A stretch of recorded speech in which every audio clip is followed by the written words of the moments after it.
Hello friends, आपका prep smart hub में स्वागत है। ग्रांट इन एड का यह फाइनल वीडियो है।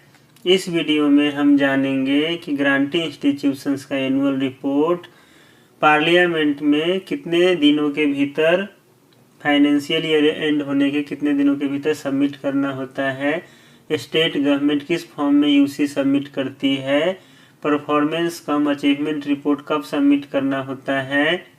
और गवर्नमेंट सर्वेंट के वेलफेयर के लिए जो ग्रांट इन एड दिया जाता है वो कितना दिया जाता है, कौन सा मंत्रालय के ऑर्डर से रेगुलेट होता है, इन सब चीज़ों के बारे में इस वीडियो में जानेंगे। चलिए वीडियो की शुरुआत करते हैं और सबसे पहले देखते हैं time line for submission of annual report and account of grantee institutions in parliament. तो जो टाइम लाइन है वो टाइम लाइन क्या है, तो टाइम लाइन है कि जो सब्सिक्वेंट फाइनेंशियल ईयर रहेगा, ठीक है, उसके समाप्त होने के 9 मंथ के भीतर 9 मंथ के भीतर क्या करना पड़ेगा, सबमिट करना पड़ेगा। ठीक है, आगे है स्टेट गवर्नमेंट यूसी किस फॉर्म में सबमिट करती है, तो ये करती है जीएफआर के फॉर्म सी में, जैसे 12C में, किस में करती है, 12C में करती है। ठीक है, 12A में ऑटोनोमस बॉडी और जो स्टैट्यूटरी बॉडी है वो किस फॉर्म में करती है, 12A में, और स्टेट गवर्नमेंट किस में करेगी, 12C में सबमिट करेगी। और ये जो है इस पे फॉर्म पे साइन कौन करेगा, तो जो एडमिनिस्ट्रेटिव जो स्कीम देख रहा होगा उस स्कीम का जो एडमिनिस्ट्रेटिव सेक्रेटरी होगा, ठीक है, जो एडमिनिस्ट्रेटिव सेक्रेटरी होगा वो करेगा, या फाइनेंस सेक्रेटरी करेगा। ठीक है, आगे बढ़ते हैं, अगला पॉइंट देखते हैं। अगला पॉइंट है time line for submission of achievement cum performance report by government of India. यानी जो अचीवमेंट कम परफॉर्मेंस रिपोर्ट है वो कब सबमिट करना होता है, तो ये भी है कि फाइनेंशियल ईयर के क्लोज होने के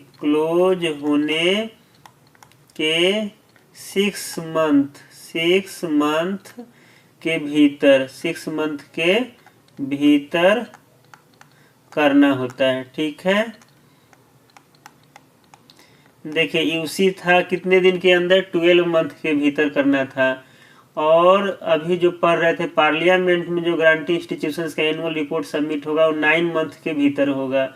और अचीवमेंट कम परफॉर्मेंस रिपोर्ट कब सबमिट करना होगा, तो 6 मंथ के भीतर सबमिट करना होगा। और ये कहाँ रिक्वायर्ड नहीं है, अचीवमेंट कम परफॉर्मेंस रिपोर्ट या परफॉर्मेंस कम अचीवमेंट रिपोर्ट की ज़रूरत कहाँ नहीं है। तो ये जो है कुछ नॉन रेकरिंग ग्रांट है, नॉन रेकरिंग ग्रांट के कुछ पॉइंट है उसमें नहीं है।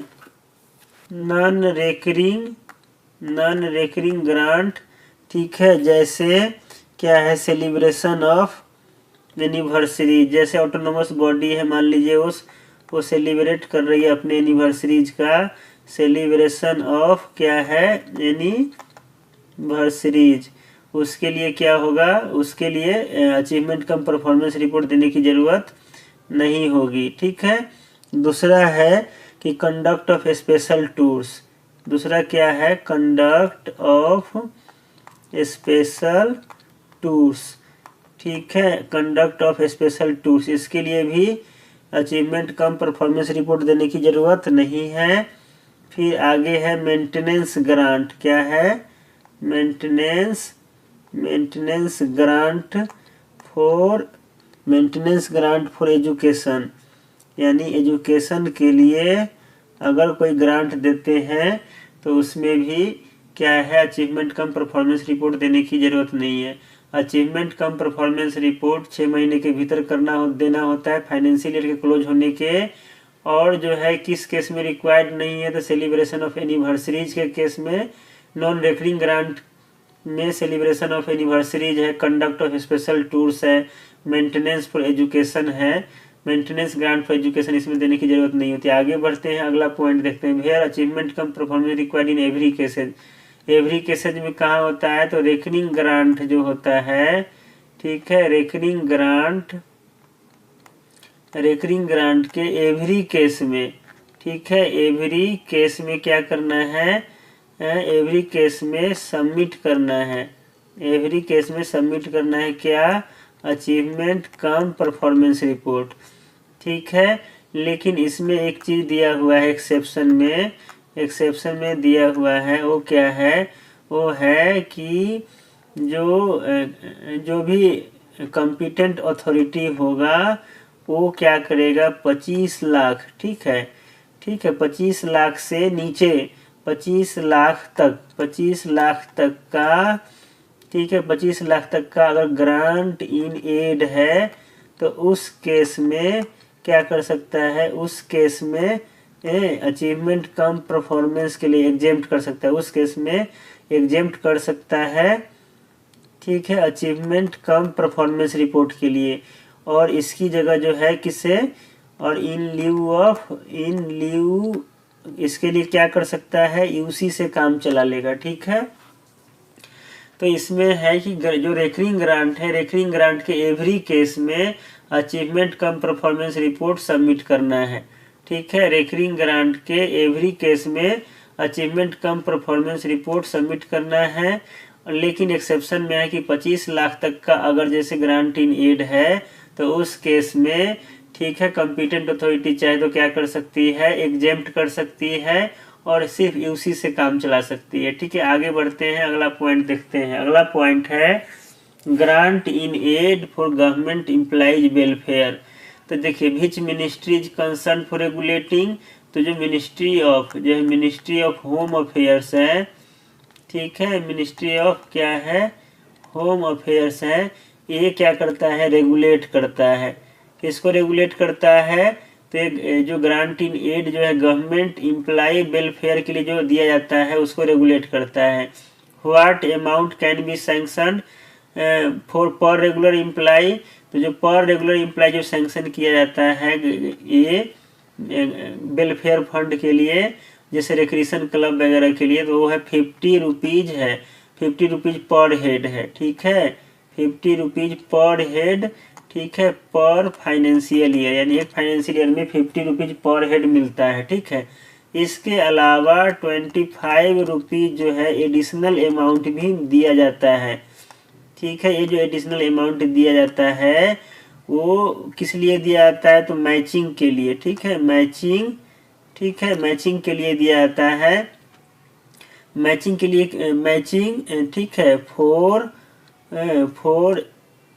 ठीक है, फॉर इम्प्लाई, ठीक है, मैचिंग फॉर इम्प्लाइज कंट्रीब्यूशन, ठीक है, इम्प्लाइज कंट्रीब्यूशन, जैसे इम्प्लाई जो है अपना कंट्रीब्यूशन जो है जो भी इकट्ठा करता है उसको मैच करने के लिए गवर्नमेंट जो है 25 रुपये अलग से ग्रांट देती है, 50 रुपये पर हेड देती है, 25 रुपये अलग से देती है मैचिंग करने के लिए। मैचिंग का मतलब है कि गवर्नमेंट एम्प्लाई जो है अपना कुछ कंट्रीब्यूशन करता है तो उस कंट्रीब्यूशन के मैचिंग के लिए 25 रुपये पर हेड और देती है, यानी टोटल 75 रुपये पर हेड देती है, ठीक है। आगे बढ़ते हैं और अगला पॉइंट देखते हैं। अगला पॉइंट है हु इज एलिजिबल।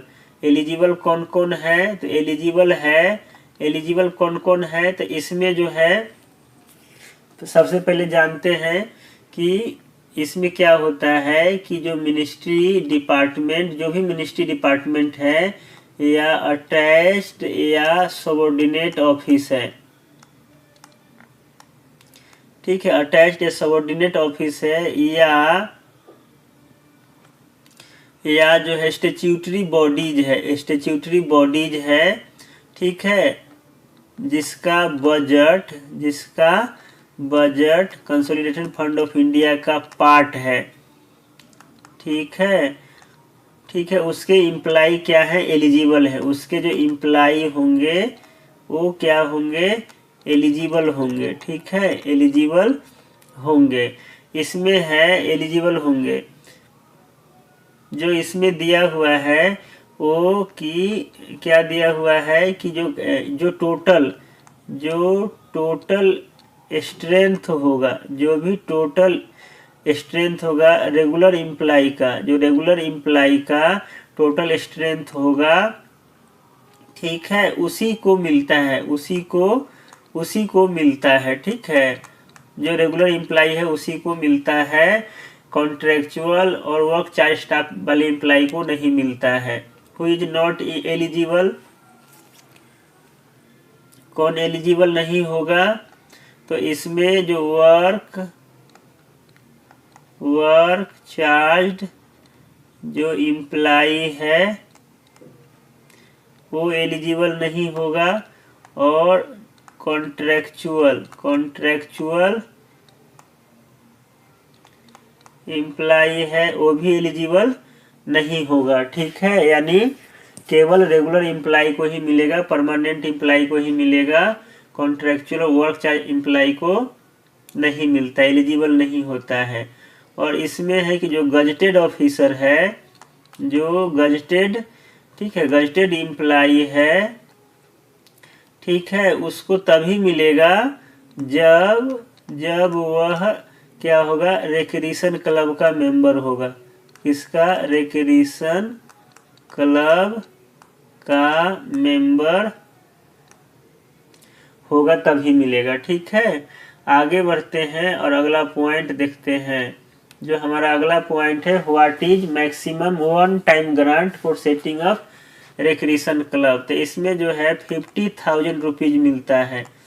कितना मिलता है? 50,000 रुपीज जो है, ठीक है, वन टाइम क्या मिलता है, ग्रांट दिया जाता है। किसके लिए? सेटिंग अप रिक्रिएशन क्लब के लिए, सेटिंग अप रिक्रिएशन क्लब के लिए मिलता है। ठीक है, इसमें एक और चीज है, जो कट ऑफ डेट होता है, कट ऑफ डेट जो है इम्प्लाई के स्ट्रेंथ का जो होता है वो क्या होता है, 31 मार्च होता है।